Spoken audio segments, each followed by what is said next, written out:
Muy buenos días. Gracias, doctor Castaño, por acompañarnos hoy en el marco del Día del Contador, por atender nuestra invitación. Los acompaña Luis Sánchez, soy profesor de la Escuela de Negocios del área de finanzas, y un poco la intención de esta conversación corta que vamos a tener es si nos puede dar unas luces de qué es FinTech. Este es un tema que, con la explosión de aplicaciones que hay hoy en día a través de los celulares, una cantidad de soluciones por la web, muchos no saben qué es FinTech y qué no es FinTech. Muchas gracias, Luis. Un saludo muy especial a la universidad, por supuesto, a todos los que nos escuchan. Para la superintendencia financiera y en mi condición de superintendente, es una muy buena oportunidad poder compartir no solamente con las universidades, con las regiones, sino estar aquí. Es una gran oportunidad. Una gran oportunidad porque necesitamos estar presentes en muchos ambientes, como lo estás mencionando. Hoy la tecnología realmente es un disruptor que atraviesa cualquier actividad, cualquier profesión, cualquier oficio. Y definitivamente los servicios financieros, por supuesto, son uno de esos oficios que van a estar o están siendo impactados específicamente por el desarrollo de la tecnología. Yo creo que el primer mensaje que debemos dar es: la tecnología no es nueva en el funcionamiento del sistema financiero. Siempre ha estado presente la tecnología, y este es un negocio que es intensivo en capital, pero también es intensivo en tecnología. Por lo tanto, es importante entender que FinTech no es solo tecnología. Realmente lo que está sucediendo hoy en día es que todas esas tecnologías están a más alcance de personas, son más baratas, es más transversal, y esto hace que los procesos cambien rápidamente. Entonces, cuando un proceso que antes se demoraba 3 días, 5 días, ahora la tecnología facilita hacerlo en minutos o en segundos, y yo llevo esa tecnología como medio a un proceso particular, pues tengo un producto totalmente diferente. Eso es lo que para nosotros estamos viendo en el sistema financiero. De manera corta, FinTech. FinTech pues claramente es un acrónimo, o lo que es un anglicismo mejor, que busca mezclar dos palabras: finanzas y tecnología. Insisto, no es algo nuevo, sino que simplemente ahora son empresas que dedican sus capacidades, sus esfuerzos a mejorar procesos, a desarrollar mejores ambientes de experiencia con el consumidor financiero y, por supuesto, a ofrecer productos y servicios diferentes a los que tradicionalmente se conocen. Entonces, FinTech es una mezcla entre tecnología y finanzas que puede estar dentro del sistema financiero o por fuera del sistema financiero formal. ¿Y a qué se ha debido la explosión de estas nuevas empresas que nacen en ambientes completamente tecnológicos al servicio, pues, del cliente final? Hay un fenómeno que está detrás de todo esto que ha hecho la explosión que hemos conocido, y se llama el consumidor en la mitad de todo. Se llama consumer centric, y es: todos los productos y servicios en cualquier escenario están basados ahora en la capacidad de el consumidor poder personalizarlos, poder estar empoderado con información muy a la mano que le permita tomar las mejores decisiones. Y por supuesto, si yo llevo esto al sistema financiero, el consumidor no necesariamente estaba en la mitad de todo. Todos sabemos que es fundamental para el desarrollo de una economía la existencia de un sistema financiero potente. Necesitamos los ahorradores, necesitamos los depositantes y necesitamos los que toman prestado. Pero la tecnología llega a cubrir todos esos vacíos, las fintech llegan a cubrir todos esos vacíos de procesos que eran anacrónicos, procesos que eran muy documentados en papeles, en procesos que se necesitaban validar información en múltiples instancias y se tomaba mucho tiempo para esto. La explosión está dada en que hay una necesidad de poner al consumidor financiero en la mitad y él ser el capaz de poder desarrollar productos y servicios ajustados a sus necesidades. El sistema financiero se dio cuenta de esto. Si no lo hace, pues realmente lo que va a pasar es que ese consumidor va a satisfacer esas necesidades a través de otros productos y servicios. Hoy es un tema de competitividad. Si el sistema financiero no incorpora en su estrategia inclusión, mejorar los productos y servicios pensados en el consumidor en la mitad, basados en tecnología, pues muy difícil vamos a poder ser competitivos. La explosión es eso: unas necesidades y una tecnología disponible para todo el mundo para satisfacer esas necesidades. Y un cliente que demanda más, un cliente que interactúa más con la tecnología, y por ende hay mucha información por ahí rodando. Exactamente, Luis, ese es el dato hoy. Si alguien me quisiera o me preguntaran ustedes cuál es la tecnología que más está haciendo apalancamiento en términos de la explosión de las fintech, yo diría es la Big Data. Hoy en día, tanta información que existe, tan fácil acceso que existe a esa información, es la que nos permite ver cosas que antes no veíamos. ¿Qué veíamos antes? Veíamos antes un señor que de pronto estaba, una persona vinculada a un trabajo con un salario regular, con una vinculación a la seguridad social, y ese señor era muy visible. pero era la única información que teníamos. Hay otros señores emprendedores, independientes, etcétera, que tienen también una actividad económica legítima, que también tienen unos ingresos, pero no tienen forma de soportarlos. Entonces la tecnología, a través del Big Data y analítica que estamos viendo nosotros, lo que nos está ayudando es a hacer visibles muchas cosas que antes no veíamos, o de personas, o de negocios, o de transacciones. Por eso es que lo que ha facilitado hoy en día esta explosión tecnológica está asociada a ese más información, mejor análisis de esa información, con capacidades que antes no podíamos.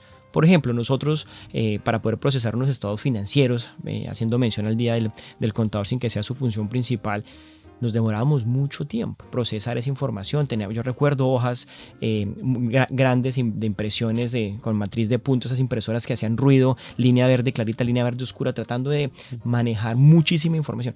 Hoy en día la tecnología hace que toda esa información no solamente sea muy descriptiva, sino que nos permita anticiparnos, que nos permita ser predictivos. Y eso es un poco también el enfoque en el cual la tecnología está ayudando en todas las industrias, el sector financiero, a los contadores, a los abogados, los médicos. Es cómo somos capaces, con toda esta información que existe, darle sentido a esa información y poder mejorar las condiciones de las personas.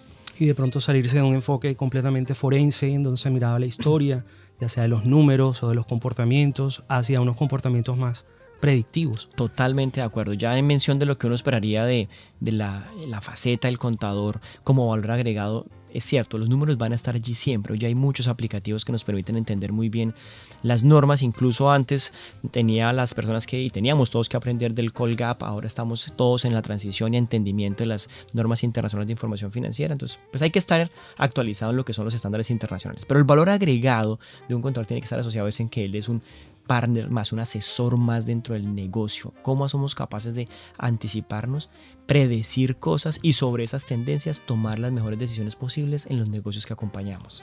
Usted mencionaba que existen unas fintechs que están por fuera del sistema financiero.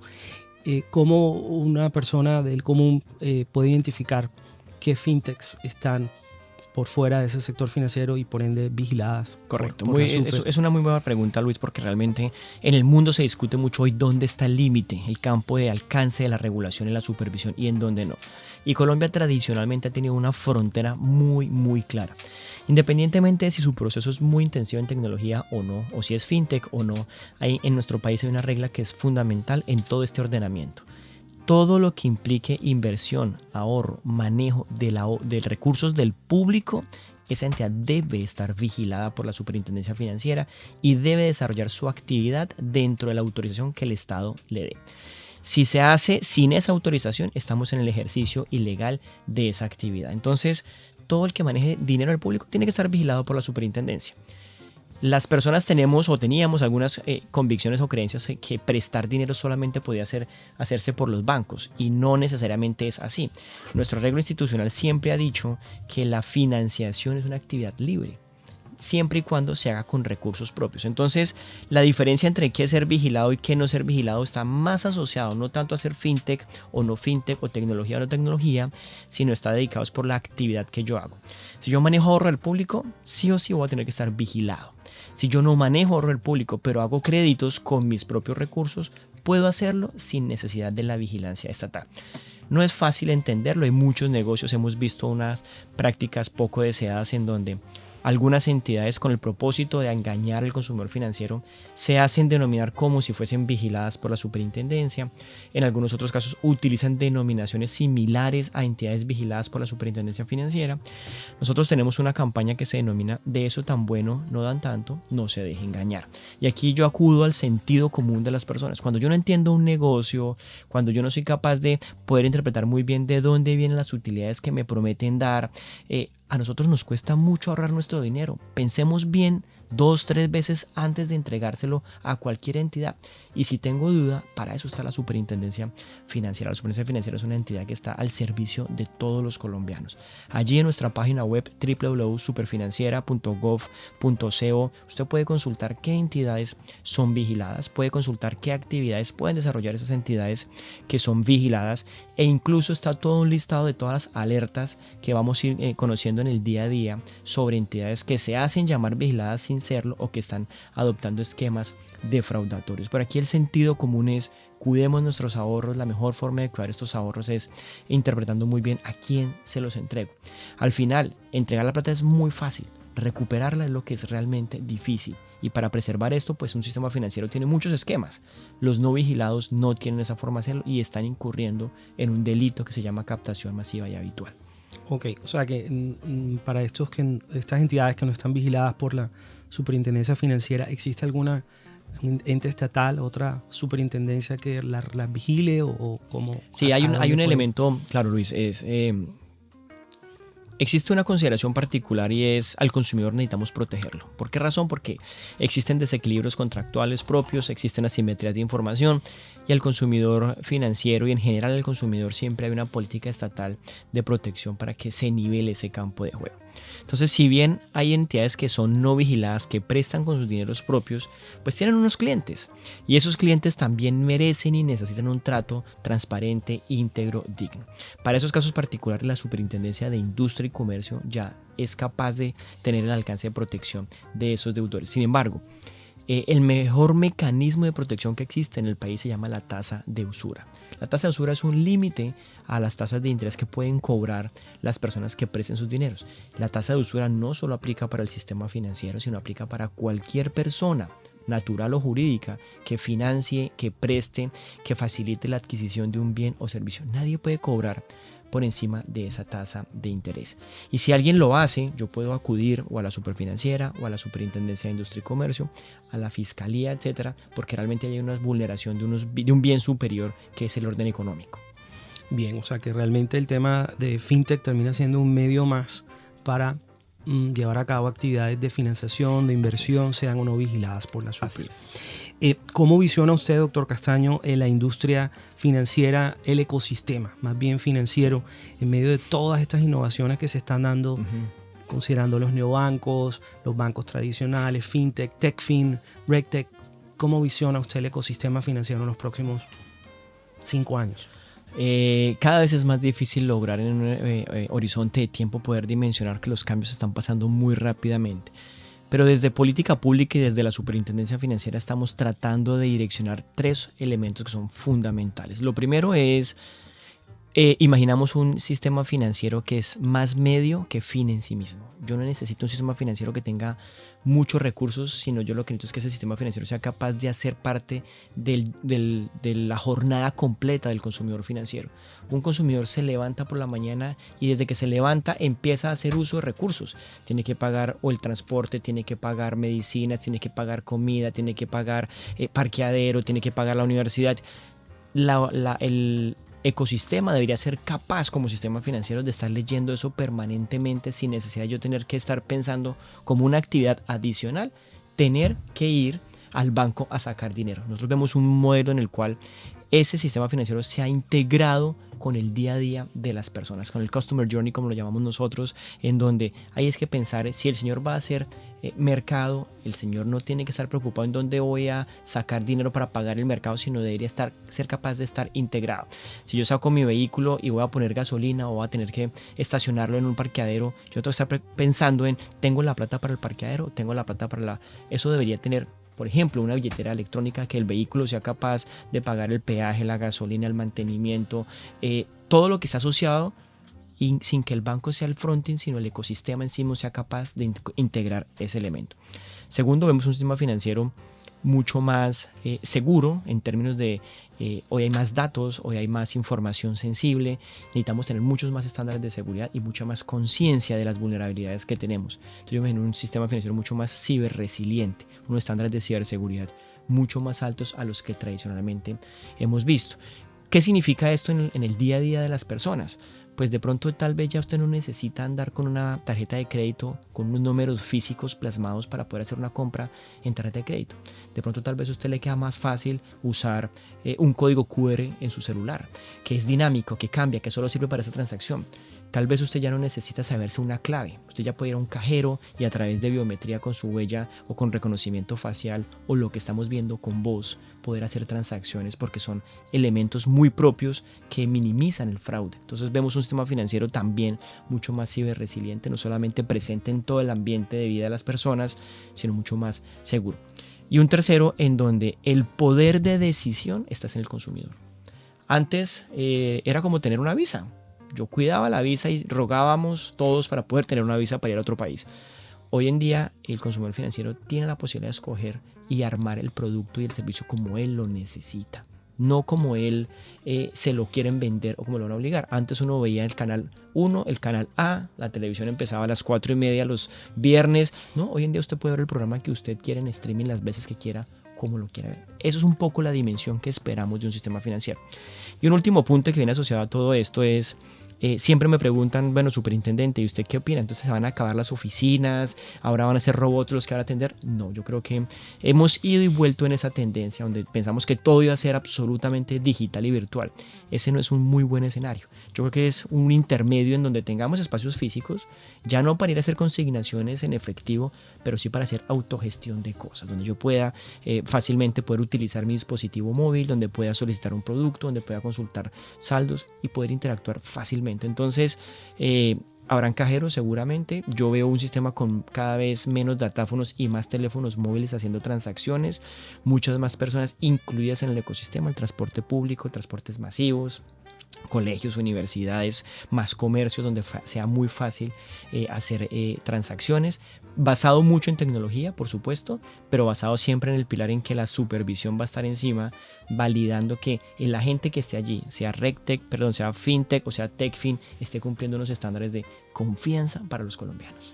Y a propósito de esa experiencia centrada en el cliente, que le da muchas oportunidades hoy en día con el tema de las nuevas generaciones, más centrados en la tecnología, ¿de qué manera las entidades financieras van a tener que enfrentar unas generaciones que están acostumbradas a ir a las oficinas, a las sucursales, que les gusta el contacto uno a uno, hacer la fila? ¿Cómo este reto realmente, según su conocimiento, lo están enfrentando las entidades financieras con sus clientes tradicionales? Claro. El sistema financiero y Colombia en general estamos en una transición que es muy interesante. Lo digo por lo siguiente, nosotros tenemos el 83.9% de adultos tienen por lo menos un producto o un servicio en el sistema financiero en todo el país. Tenemos cobertura en todo el país. Los 1.102 municipios todos tienen un punto de sistema financiero, ya sea un corresponsal, una agencia, una oficina que le facilite esa interacción. Entonces uno diría, oiga, estamos bien en inclusión financiera, pero tenemos unos retos muy grandes precisamente por ese cambio demográfico. Cuando yo descompongo realmente ese indicador de inclusión financiera, que es lo que justifica todo esto que estamos haciendo, yo encuentro dos fenómenos que son diferentes en atención a su pregunta. Primero, los millennials entre 18 y 25 años, el indicador de inclusión financiera de ellos es más bajo. Debería ser al contrario, debería ser más alto, pero no, es más bajo. Ellos están cerca como el 72-73% versus el 89% que yo veo en otras generaciones. Y el otro fenómeno que veo es las zonas rurales y las zonas rurales dispersas tienen unos indicadores también de inclusión financiera muy bajos, entre 65 y 66%. Entonces el gran reto y la transformación que estamos viendo es cómo logramos hacer para que esos dos extremos, las zonas rurales y rurales dispersas y los muy jóvenes, logren incorporarse dentro de estos esquemas. Entonces, hacia adelante el reto está en que necesitamos productos y servicios que atraigan a esta población.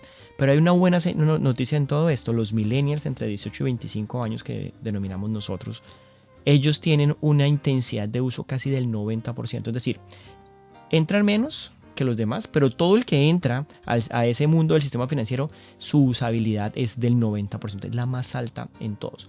Entonces, el sistema financiero debe en este momento, por la composición demográfica, tener productos como para el señor pensionado, para el señor de edad promedio y para los jóvenes. Y eso realmente es la transición que estamos enfrentando. Por eso seguimos viendo todavía oficinas, por eso seguimos viendo de alguna forma muchas apps. Entonces, en el cortísimo plazo, 3-5 años, vamos a ver cómo esta migración va a ayudar a que estos indicadores vayan avanzando. El reto es grande, las inversiones son grandes.